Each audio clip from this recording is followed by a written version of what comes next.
Hey guys, it's me, Veles-Sage. Today, I am going to give you my review of the film The New Mutants. This film really did go through the ringer. It was supposed to come out around 3 years ago, I think, but it kept getting pushed back. Now it is finally here, and reviews are mixed. Me personally, I did like it, but there were some things about it that kept it from being better than it should have been. The main reasons aren't necessarily the film itself, but rather how the director's recent interviews, which revealed some rather upsetting things. First, before I go into that hot mess, I will give you a quick rundown of the characters and the team history. Then, I will go into what I liked about the film, and what I didn't.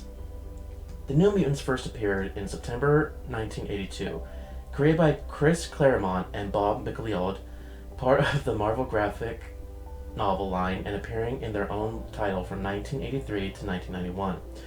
With the X-Men all grown up, the New Mutants are basically a new, younger generation trained by Xavier.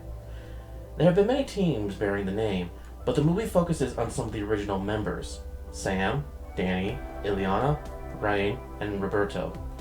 Ileana wasn't an original member, but joined not long after and is often associated with the team. Now that that is over, let's go over the good. But before we do, beware there will be spoilers, so if you haven't seen the movie yourself, you have been warned. So the movie is a bit of a horror film, mixed with thriller elements and good old superhero storytelling. Although not as campy as many of the MCU films, it isn't exactly dark and gritty, adding a bit of good humor in, which mixes well with the themes of isolation, trauma, self-harm, PTSD, and suicide. Yeah, it gets pretty heavy at times. First, I loved the acting and felt the cast had really good chemistry. While some members conflict with each other, others have a solid bond. It was also great to see how close the comics kept their abilities. I never imagined Ileana would have all three the abilities from the comics. The graphics looked amazing and the music was pretty well. There was great character development as well. As time goes on, each of the protagonists open up to one another, sharing the shame and guilt over their past while finding the inner strength to overcome their issues and move on with their lives while developing stronger bonds with each other. The relationship between Rain, played by Macy Williams, and Danny, played by Blue Hunt, was one of the best things about the movie. While in the comics, Rain is straight and her relationship with Danny is purely that of a close friendship, the blossoming romantic relationship is done both beautifully and naturally. Both Macy and Blue have great chemistry together, and I loved seeing them fall in love. The Demon Bear was great. We only see it at the beginning and end of the film, but it helps shift the movie from thriller to pure hero genre, and helps further solidify the group as a team and friends. I was also happy to see Lockheed added into the film, didn't see that one coming. The majority of the movie takes place in a rundown facility, with only the kids and their keeper, Cecilia, being shown. This really helps hammer home the sense of loneliness and isolation. While the film is rather short, the fact it only focuses on these 6 characters helps ensures that they all get decent time to develop. And now we move on to the bad stuff. While my only complaint with the film was how short it was, there were other things that kept it from being even better for me. These issues are also shared by the others who are fans of the comics or were looking forward to the film. The first of these issues is whitewashing. In the comics, Cecilia Reyes is an Afro-Latina woman with dark skin, but in the film is played by Brazilian actress Alice Braga. And Roberto, who is biracial but takes after his father with dark skin and curly hair, is played by Brazilian actor Henry Zaga, who is lighter skinned. This is actually Roberto's second live-action appearance. He first appeared in X-Men Days of Futures Past, played by Aiden Canto, a Mexican actor who played a minor role in the film. When these cast announcements were revealed, there was a lot of controversy about the latter due to the erasure of African roots. Roberto especially, as his blackness played a big role in his character development, having been physically assaulted by a group of white players during a soccer match who also insulted him for his lineage. Don't worry though, this was when his powers activated and yeah. In the days leading to the release of the film, Josh Boone, the director and writer of the film, addressed the issues in an interview. One of the questions was about Roberto, and this was his response. Yeah, he really didn't think this through.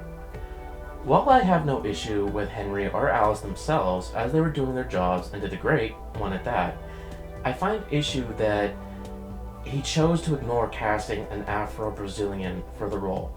I get that he was looking for someone who could capture the personality, but don't alter a character's ethnic background simply because you don't care about racism, especially when a character has dealt with racism and discrimination, not just for being a mutant, but also for his skin tone. The same with Cecilia. These characters were created not just to bring diversity to the table, but also to connect with readers who have gone through the same issues that they go through, to see their heroes rise above the hate and be inspired by them. It's made even worse when he admits that he's aware of the racial issues in Brazil and chose to ignore them. While we're on their topic, I think we also need to talk about Ileana. So, anyone who saw the trailers or knows her history in the comics figured she was going to be the mean girl, with a bad attitude and a knack for pushing buttons. And this is true. However, her behavior towards Danny was disturbing to say the least.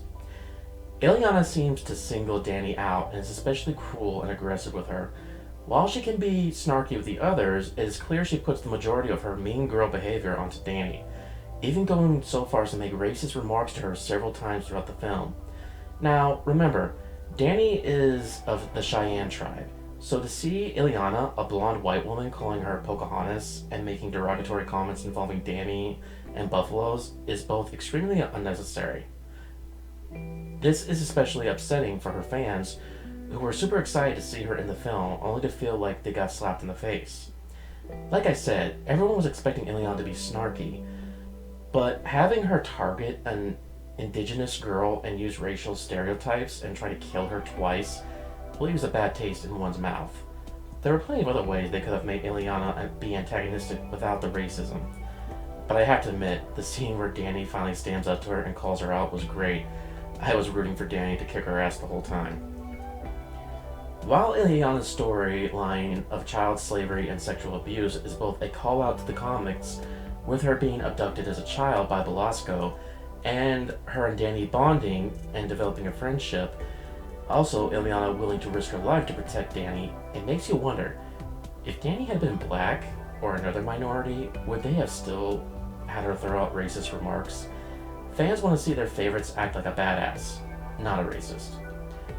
The last issue that especially rubs me the wrong way is a report that one of the early scripts would have had Storm, not Cecilia, as the kid's caretaker, but she would have been sadistic and tortured the kids. Yeah, I couldn't have believed that either. Like, how do you think taking one of the most iconic and compassionate characters and turn them into something so vile would be a good idea? Thank God that wasn't in the movie. Luckily, the higher-ups didn't like the idea either, which caused the script to be changed. But if that wasn't bad enough, Bob McLeod took to Twitter to voice his displeasure with the whitewashing, but also to point out how they had 3 years to get this movie ready, and they couldn't even get his name right. Like, seriously, 3 years, and they couldn't have even gotten his name right. The name of the guy who came up with these characters. This just seems lazy and disrespectful. So, with all that said, what is my opinion of New Mutants? I did like it. Good graphics, good character development, and the relationship between Danny and Rain was one for the books. I do think this was a worthy end to the Fox era of the X-Men films, and to be honest, I enjoyed it more than I did Dark Phoenix. But the other things like Ileana's racism and the whitewashing and the disrespect shown to Bob keeps me from giving the film a better review, and also prevents many more people from really enjoying it and or even wanting to see it. I would love to see the characters again. If they do appear in the MCU, I doubt they will be played by the same actors. Hopefully third time will be the charm for Roberto. So what did you guys think? Have you seen the film? If so, did you like it or dislike it? Would you like to see these characters again in the MCU? Have you read any of the New Mutants comics? Let me know in the comments, and don't forget to subscribe and hit the notification bell. This is Veles-Sage. Peace and blessings to you all.